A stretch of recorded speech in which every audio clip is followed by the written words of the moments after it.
මං එදා හරි ආසාවෙන් හිටියේ උඹට සිහිය එනකම්. උඹ කාමරයක් ඇතුලේ හිර කරපු කෙල්ල උඹව කිඩ්නැප් කරා කියලා දැනගත්තාම ද්‍රෝහියාගේ මූණ මොන වගේ වෙයිද? මටත් ඕනි වුණා බලන්න. කොච්චර මැරිලා කිව්වත් නෙතුකි කියන අහිංසකී තාමත් පණ ඇද්දා මගේ හිතාස්සේ. සිතිජ තමුසේ මහ තිරිසනේ. තමුසේගේ ওই කපටි මූණ දකිද්දී මට මතක් වුණේ මං වලලන්න හදන අතීතය. පුහුල් දෝසි නෙතුකි ඇයි අසීයෙන් මගේ නම කියෙව්වේ? ඇස්වල පිරුණු කඳුළු ඇහිදාර එක්ක පොර බැද්දා. තාමත් හැඟීම් හිතාස්සේ පණ ගැහෙනවා කියන්න වගේ. සිහියාව උඹ අතපය ගැසුවේ අත් කැකුල් ගැට ගහපු බැමි කඩන්න. මං ලඟුනේ ඇඳ උඩ දඟල ඉන්න උඹට.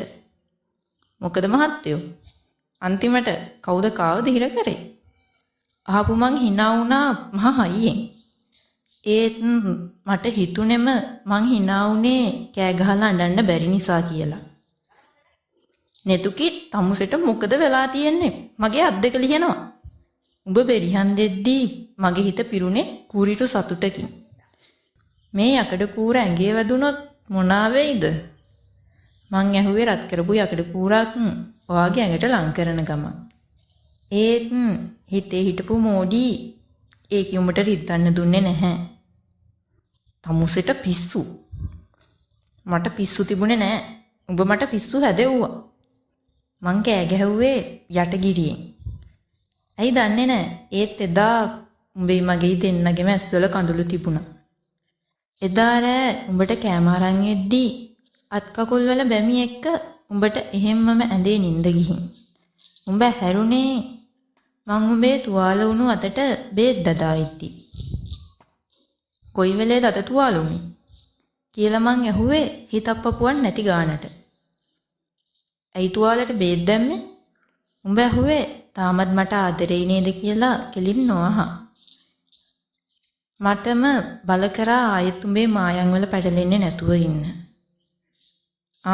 කනවා. අත් දෙක ගැට ගහලන කොහොමද කන්නේ? ඔය දුමුරු වැස්සල මායමින් ගැලවෙනවා කියන එක ඒක ලේසි දෙයක් නෙවෙයි. කවනවද? උණුනේ මගේ හිතාසේ ජීවත් වෙච්ච මෝඩිගේ හිත. එදා බඩ පිරෙනකන් උඹ මට කියලා කවා ගත්තා.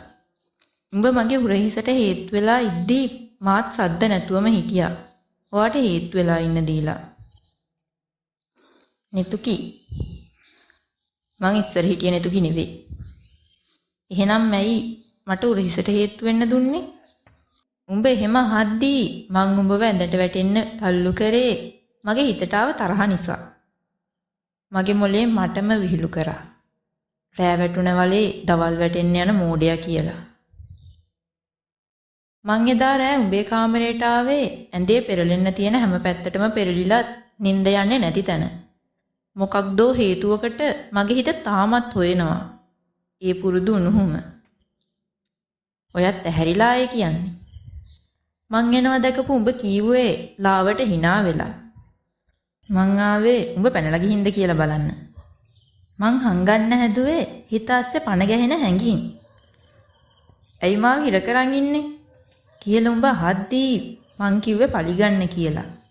එතකොට තමයි මට මතක් වුනේ උඹව කිඩ්නැප් කරද්දී උඹට වද දෙනවා කියලා හිත හිටපු කිසිම දෙයක් මං කරේ නෑ නේද කියලා.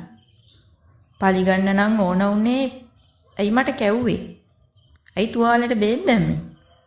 උඹ අහද්දී මං ගොළුුනේ උත්තර නැතුව. වොෂ්රූම් යන්න ඕනි කිව්ව උඹව මං යවුවේ එතන හිටිය කොල්ලෝ දෙන්නෙක් එක්ක. මං හිතුවෙම උඹ ඒ වෙලේ පැනලා යයි කියලා. ඒත් උඹ පැනලා යනවා තියා කලබල කරේවත් නෑ සිටිජ. කොල්ලෝ දෙන්න ගියපු කාමරේ ඉතුරුනේ ඔයයි මායි. බඳින්න ඕනි නෑ ඔයාලා යන්න. උඹ වැද්දේ ගැට ගහන්න හදද්දී මං එහෙම කිව්වම උඹේ ඇස් මගෙන් ඇහුවා. තාමත් ඉස්සර හිටපු නෙතුකි ඉන්නව නේද කියලා. නිදා ගන්නවා. මං කිව්වේ තාමත් ඉඳගෙන මන් දිහා බලාගෙන හිටපු උඹට. ඔයාට නිදිමත නැද්ද? නෙතුකි ඇඳෙන් නැගිටපු උඹ මගේ මූණ පිරිමදිද්දී මගේ හිතට ආවේ කියාගන්න බැරි තරම් තරහක්. ඒ එක්කම මොකක්දෝ අහිංසක සතුටක්. සිතිජ නෑ මහේශ්වර. මං කිව්වේ බල්මත් තිරිසනෙක් වගේ hina වෙලා. තමුසේ මගේ ජීවිතේ විනාශ කරා මිනිහෝ. මං උඹව තල්ලු කරද්දී උඹ මාව තුරුල් කරගන්න හැදුවේ කරවටේ අත්‍යවලා. ඒ එක්කම උඹයි මායි දෙන්නම වැටුනේ ඇඳ උඩට. එදා උඹ මාව බලෙන්ම තුරුල් කරගද්දී තව ටිකක් අදට තුරුල් වෙන්න හිතුණත් හිත ඇස්සේ හොල්මන් කරන්න ගත්තා පරණ තරහා. මාව අතාරිනවා. මං කෑ ගැහුවේ උඹේ පපුවට ගගහා. උඹ මාව පපුවට තුරුල් කරගත්තේ හරියට පරණ සිතිජ වගේ.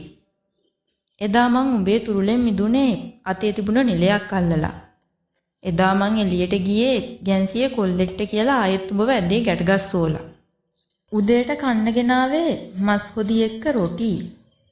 කෑම පාර්සල් වලින් එකක් උඹට ගෙනත් දුන්නේ මම වුණාට මම දැනන් හිටියේ නෑ. ඇතුලේ තිබුණේ ඌරු මස් හොදි කියලා. මම කද්දි තමයි මට තේරුණේ. හොදි එක කුකුල් මස් නෙවෙයි ඌරු මස් කියලා. මං කාමරේට එද්දී උඹේ ඇඟේ පළු දාන ගමන්. සිතිජ කෑවේ නෑ නේද? මං කාමරේ දොර ඇරියෙම එහෙම අහගෙන උනාට එතකොට උඹ කාලි ඉවරයි. කන්න හොඳ නෑ කියලා දැන මිනිහෝ කෑවේ. මං උඹව ડોක්ටර් කෙනෙක් ළඟට එක්කන් ගියේ පුළුවන් ඉක්මනට. මං හිතුවෙම ડોක්ටර් ගාවදී උඹ පැනලා යන්න හදයි කියලා. ඇත්තටම ඇයි පැනලා යන්න හැදුවේ නැත්තේ? මට හිතුණ විදිහට නම් උඹට පැනලා නොගිහින් මං ගාවට වෙලා ඉන්න ඉතුරු වෙලා තිබුණේ එක හේතුවයි. ඔත්තු බලන්න. මට ඇත්ත කියපන්. ඇයි පැනලා යන්න හැදුවේ නැත්තේ? උඹට ඇතිතරම් chance තිබ්බා. මට උවමනාවක් තිබුණේ නෑ.